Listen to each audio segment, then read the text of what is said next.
আমার মাইকের আওয়াজ এই মুহূর্তে যত দূর যাচ্ছে, যে যেখান থেকে শুনতে পাচ্ছেন গভীর মনোযোগ। এসেছি দুনিয়ায় একবার, দ্বিতীয়বার আসার কোনো সুযোগ, কিন্তু পরীক্ষায় একবার ফেল করলে আরেকবার পাশ করার সুযোগ, চাকরি একবার হারালে আরেকটা চাকরি পাওয়ার সুযোগ, ব্যবসায় একবার লস হলে আরেকবার ব্যবসা দাঁড় করানোর সুযোগ, ঈমান একবার হারালে, জীবন একবার হারালে, বুঝে বুঝে উত্তর দেবেন, জীবন একবার হারালে, মোবাইল হারালে মোবাইল পাওয়া যাবে না।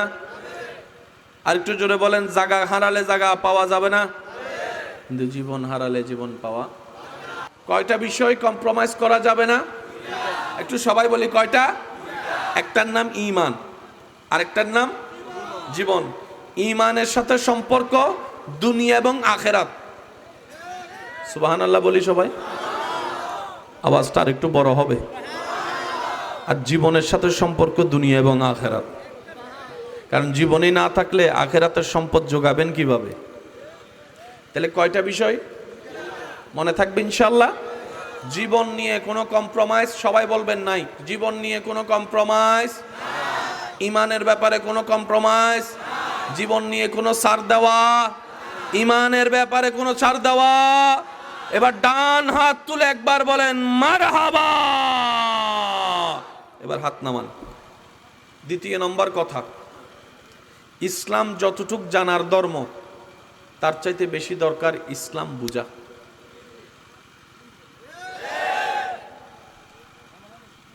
জানা এক জিনিস, বুঝা আর এক জিনিস। বুঝের অভাব ফলে ভালোবাসার মানুষের সাথে সংসার টিকে, আর বুঝ যদি ভালো হয়ে যায়, দোস্ত দুশ্মন যেটা সেটাও একদিন দোস্ত। কথা বলেন না ভাইয়া? ইসলাম মানে কি অশান্তি না শান্তি? তার মানে একটা জিনিস ক্লিয়ার, যেখানে দিন আছে সেখানে রাত নাই, যেখানে রাত আছে সেখানে দিন নাই।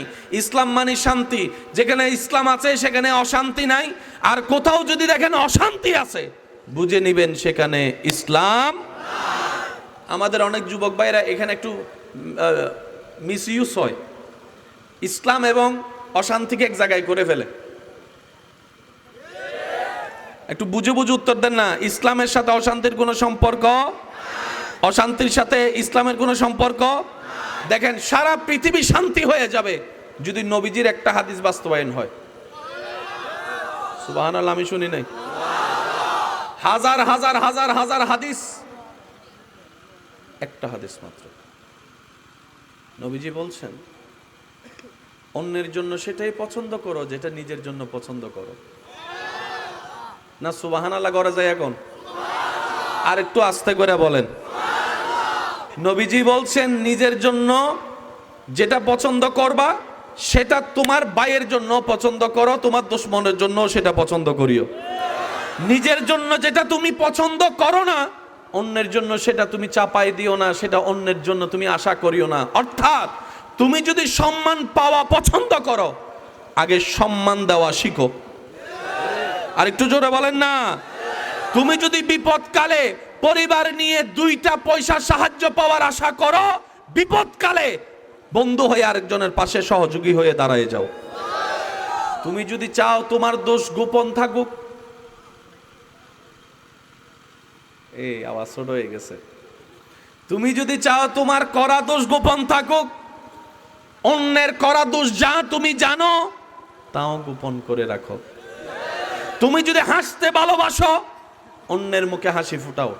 এই একটা হাদিস যদি পারফেক্টলি ভাবে সর্ব জায়গায় এই নীতি বাস্তবায়ন হয়, আগুনের ভিতর শান্তি প্রতিষ্ঠা হবে। কথা বলেন ঠিক কিনা? তৃতীয় নম্বর বিষয় মনে রাখবেন,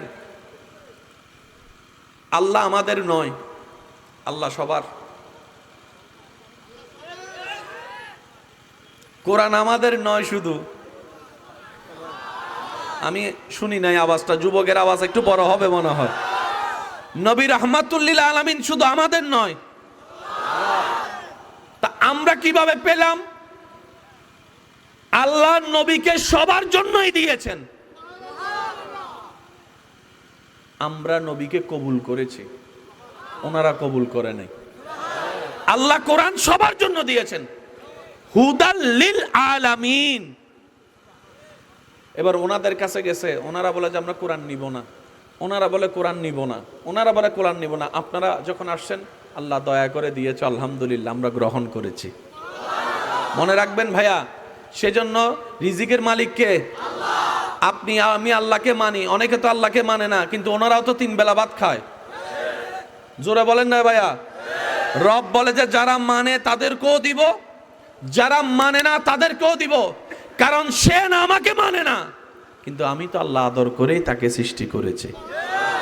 সুবহানাল্লাহ, একটু জোরে বলি। আমি আমার যুবক ভাইদের কাছে ভালোবাসা এবং শ্রদ্ধার সাথে আজকে একটা নিবেদন করে যেতে চাই। ইসলামের প্রত্যেকটা বিষয় এত চমৎকার, এত সুন্দর, কিভাবে বুঝাই আপনাদেরকে। প্রত্যেক দিন সারা বিশ্বে হাজার হাজার অন্য ধর্মের মানুষ ইসলামের প্রেমে পড়ে, কালিমা পড়ে মুসলমান হয়ে যাচ্ছে। তাহলে ইসলামে যদি কিছু না থাকতো, মুগ্ধ হলো কেন? সুবহানাল্লাহ বলা যাবে? ইসলাম যদি শান্তির নাই হতো, তাহলে আসলো কেন? ইসলাম যদি সায়েন্স ভিত্তিক না হতো, তাহলে মেনে নিল কেন? মনে রাখবেন, বিজ্ঞান যেখানে শেষ হয়, সেখানে কোরআন মাত্র শুরু হয়। দেখি সবাই মিলে একবার বলেন না সুবহানাল্লাহ। আওয়াজ আর একটু বড় করে বলেন সুবহানাল্লাহ। এমন ভাবে সুবহানাল্লাহ বলেন যেন শয়তানের গালে জুতার বাড়ি পড়ে। বলেন সুবহানাল্লাহ। এই তো এইভাবে আওয়াজ দিলে বোঝা যায় রবের বান্দারা বসে আছে। কথা বলেন ঠিক কি না? ইসলাম সবার, বলেন ইসলাম, কোরআন, নবী, আল্লাহ, ওনারা গ্রহণ করে নাই, আমরা মেনে নিয়েছি। তাহলে সৌভাগ্য আমাদের এটা, মনে থাকবে ইনশাল্লাহ। সেজন্য কোনো বিধর্মী যদি কোরআন নিয়ে গবেষণা করে, আপনি তাকে না করতে পারবেন না। কোনো বিধর্মী যদি আপনার এলাকায় আসে, সেটা আপনি করতে পারেন, কিন্তু কোরআন ব্যাপারে গবেষণা করলে আপনি না করার কোনো সুযোগ, যেটা অলরেডি তারা কাজে লাগাচ্ছে। এতটুক কথা যারা বুঝতে পেরেছেন, তারা একবার বলি মারহাবা। এবার বলবো আমি আস্তে আস্তে, প্রেমিকরা বলবে জোরে জোরে। রাজি আছি তো না? একটার নাম জানা, একটার নাম বুঝা। বুঝা, একটার নাম জানা, একটার নাম। লাইটের কাজ কি সবাই জানে, কিন্তু কাজ না বুঝলে শর্ট খেয়ে পড়ে যেতে হবে। মাইকের কাজ কি সবাই জানে, সুইচ কোনটা কি কতটুক দিলে না বুঝলে মাহফিল আর করা যাবে না, গলা তলা হয়ে যাবে। একটু জোরে বলি না রে ভাইয়া?